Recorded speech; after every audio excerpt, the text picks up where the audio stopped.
Hi guys, this is Mike here for another video. I was kind of scrambling to try and figure out what I was going to talk about today because, it's been busy trying to get things sorted out. I've got a court case coming up next week in terms of trying to decide, where kind of the minions go. It's a good thing and a bad thing in terms of the fact that one, you've got so much going on and it could eventually be a very difficult situation that the kids end up getting put in. But the good thing is, it's not my decision because of the fact that I've done everything I can to kind of resolve it. So, but I'll talk in depth about that another time after all this is said and done. Today, I wanted to talk about something rather different and talk about Roman Reigns. Now, for those who know me, in a sense, know that I used to do pro wrestling way back. I was a professional wrestler. Around about, say, what was it? I believe it was around about 2002. I, practiced. I learned under Alex Shane, wrestled under the Frontier Wrestling Alliance. Was pretty good about, at doing the wrestling, and in a sense, was excelling up until a point where I broke my ankle. Once my ankle broke, boom, that was it. It was done, and my career was over and done with. I was told by a doctor never to do it again, which I haven't, and try and kind of move on, from that situation, that scenario. And I wanted to kind of talk about it a little bit because if it wasn't for pro wrestling, I probably never would have went into acting because it's all about presence. It's all about trying to identify with your audience and kind of capture them in a sense and bring them towards you. And as you've seen, like most great actors out there are either people who've done Shakespeare and have done a lot of theatre and have kind of migrated over to film and TV. Is it hard? Yes, it is. Now, what does this all have to do with Roman Reigns? The thing about it is, if you've seen like the dirt sheets, what everybody's going on about in terms of Roman's character, in terms of the WWE and what's happening, the Raw ratings kind of slipped. So you had like the indie darlings, as they call them, in between the start of Raw and the middle of Raw. At the end of Raw, you had Roman in his match, and Vince Russo, the guru, air quotes, that he is,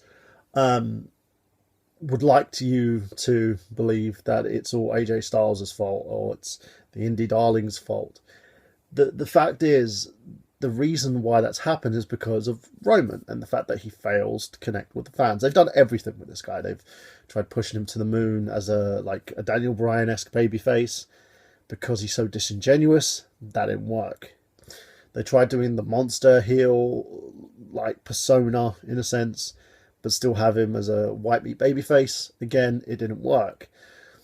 Now they're kind of pushing him as this tweener John Cena character, and again, it's not working. And people wonder why it doesn't work. And the reason I believe it doesn't work is his failure to connect with the audience. So I've shown you how, like from the beginning, how that links into this. And that's the problem. Whether you're doing theatre, you're doing television, you're doing film, you have to connect with your audience in some way, form, or fashion. In film and TV, it's a lot harder because you're speaking into a camera or you're doing something that the camera is capturing and allowing you to present that out there, but you still got to kind of emote and bring your characters to life. In pro wrestling, it's a different story. Pro wrestlers aren't actors, no matter how much the WWE likes to kind of present the fact that these guys are. They're not. Pro wrestlers are pro wrestlers. They're entertainers in a sense. They are. I wouldn't even call it theatre. I would say it's more intoned with Cirque du Soleil. You would never see someone who does Cirque du Soleil do movies or do theatre in terms of building characters. They may do stunts or other little bits and pieces like that, but you'll never see them kind of build themselves into different characters in a sense. They're more emotive in terms of body and presentation. In pro wrestling, you have to have that connection with the crowd, and you need to also have the kind of presence that goes with it. Roman has a very imposing presence in a sense, not as much as someone like Brock Lesnar, but he has an imposing presence. And you can really tell that he doesn't understand the kind of the variables of the industry in a sense, where there has to be these little subtleties, the idea of who your character is, who you are as a person, and a way to kind of emote that so your audience will understand what the hell you're doing. If they don't grasp that, then they're just going to turn on you, and that's kind of what's happened. You see, like Daniel Bryan, for instance. Daniel Bryan, no matter how crazy his personas have been, or the whole thing about him being a vegan and shoving it down people's throats, and him playing this whole heel persona before of the cool, cocky guy who believes his own hype, it worked for a certain extent, but people started to get behind Daniel Bryan because they saw how genuine he is as a person. They saw how much of an everyman he is, and the fact that he deserved it because of his hard work and his work ethic, even though they did that whole storyline of him being a B-plus player. And with Roman, you don't really get that. You could tell, like, because so much is known backstage, they've opened up the industry to the point where people know what the fuck is going on. And because of that, there is so much going on backstage. You know what the politics of the company is. You know who they rally behind. You know who kind of, what gets Vince McMahon his jollies. There's a certain body type and a certain type of wrestler that he likes to look at and think, that guy is a world champion. It's a very old school mindset. Nowadays, world champions are dictated more as wrestlers and their work ethics. Ring of Honor with Jay Lethal. Shingo Nakamura, again, in NXT at the moment. Samoa Joe. You've got all these amazing indie talents, as Russo calls them, the indie darlings, that have been building to be world champions because they show that. They exude that, do you know what I mean? It shows, like Finn Balor, you can tell he's got this very goth, demon-esque type of character that he loves portraying, but you can also tell that he's a very genuine guy and very down-to-earth in terms of who he is. When you're looking at someone like AJ Styles, you can tell he's a workhorse. He's a guy who does not give a shit, who just wants to go out there and put on a grade A match. And that shows. Sami Zayn, grade A underdog as well. Again, you've got these characters who are pretty much represent who these guys are in real life. And it works. They're comfortable in their own skin. Roman's not. And to say that the experiment has failed, I would say it's kind of taken a U-turn.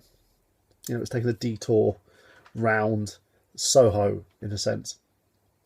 Because he doesn't really know what he's doing or how he represents himself. I've seen so many people on the internet posting some stupid stuff like something like pro Roman guys. Oh, his daughter went to WrestleMania and because people booed him, she cried.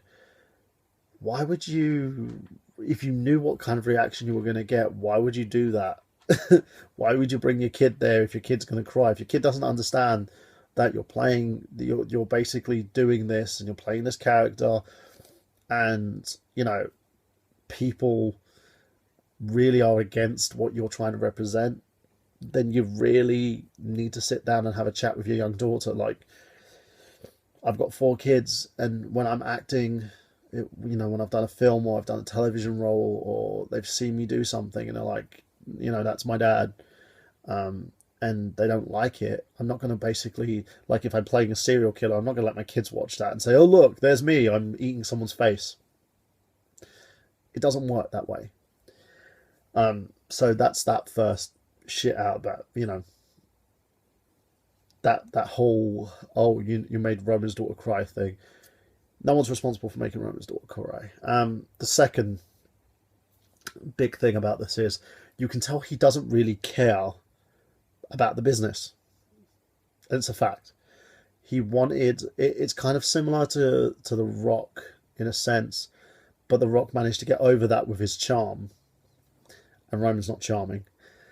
And that's the fact that he wanted to do, the NFL. He wanted to basically play football, and he didn't want to be in the WWE. And it was kind of one of those last minute resort things because his dream died. So he thought, oh, I'll do the wrestling thing. They're going to push me to the moon, which is what happened. They pushed him to the moon.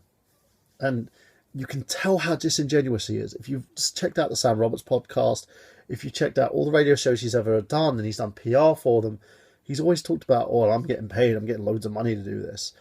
And, you know, I'm main eventing WrestleManias. I'm amazing. You know, I'm untouchable. That's not very humble.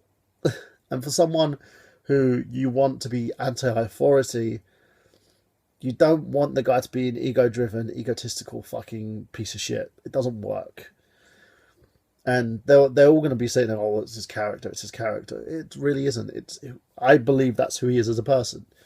If his wrestling career ended tomorrow and he basically was still getting paid by WWE, I guarantee you he'll probably try and break out as an actor because he knows where that's the most money he can make. He's not passionate about it. He doesn't care. He doesn't care about the wrestling industry. He doesn't. When he gets older and he's basically at the position where he's going to give back, he won't. And that's kind of where people can see it. They can see who this guy is. They can see what he represents. And that's kind of the problem. He's the hand-picked successor to John Cena, but he has none of the qualities that make John Cena who he is. The reason why John Cena is loved by kids, kids love his t-shirts, kids love the fact this guy never gives up, and kids love the fact that he is, in many terms, you know, intents and purposes, he's an underdog story. He's now kind of Jay-Z, where he's grafted so hard that he's become a multi-millionaire, to the point where he's never going to want any more, but he still tries to excel with his work ethic to show that he can put on high caliber AAA matches. That's where the problem lies with Roman. As I said, I've got nothing against Roman as a person. I have nothing against, you know, the guy and his family, or the fact that he's trying to make money for his family, because this is the easiest way that he can do it. But I do believe he's insulting the industry with every single chance that he gets. I think the WWE's insulting people with every opportunity they get to bring this guy as the main event player. And I think if you really, really want to go down this route, my advice to them, or to anybody else who would want to do something similar, book the guy as a heel, because that's what he's good for. You know, Brock Lesnar pretty much has the same qualities as Roman Reigns. He looks amazing. He's fucking destructive, you know. He's got an ego the size of the fucking Grand Canyon, and he doesn't care about the wrestling business. But the one thing you can say is he's been booked fairly well in terms of his character. He knows who he is. He's comfortable in his own skin. He's the aggressive street fighter who just wants to go in and bust heads. He's pretty much like Dr. Death Steve Williams was before they shoved him in that fucking Brawl for All thing and had him knocked out. He's the guy who looks like a legitimate tough guy. And that works for him. And in my opinion, I think Roman should be booked in that way as the strong, disgruntled heel who is not going to allow anyone to stand in his way, because it's all about conquest and getting paid. That's how I would book him anyway. It's not rocket science. It's very simplistic, because you can tell what kind of vibe he's giving off. And I think sometimes the WWE need to get their heads out of their own asses. But otherwise you end up like guys like Vince Russo, who I really can't stand. Vince Russo, you are a fucking insult to the industry. Just, you know, so you know. And that would be probably the best way for him. And I wouldn't say feed guys to him. Don't turn it into a situation where they're very Hulk Hogan-esque in a sense that they've been doing it since Hogan, where they keep feeding guys to the guy that they want to be the man. I would put it in a situation where the storyline has to dictate where Roman goes, because it's obviously he's very good at taking direction, but he's not very good at understanding who he is. So the best thing is to keep him strong, keep him silent, and make him a badass and just keep going that way. I think the one time they did book him right, though, was when Vince came on Raw and Roman punched him in the face. Because Vince is so much of an asshole that you got behind Roman. But now apart from the anti-authority angle, there's really nothing else you can do with him. And it's a shame. So why not take a chance? Turn him heel. See how it goes. But anyway, that's pretty much it for me, guys. I'm going to go and relax, just have a Pepsi and sit down with my little kitties and figure out what I'm going to do for the rest of the day. Have a good one. See you soon. Love you loads. Bye-bye.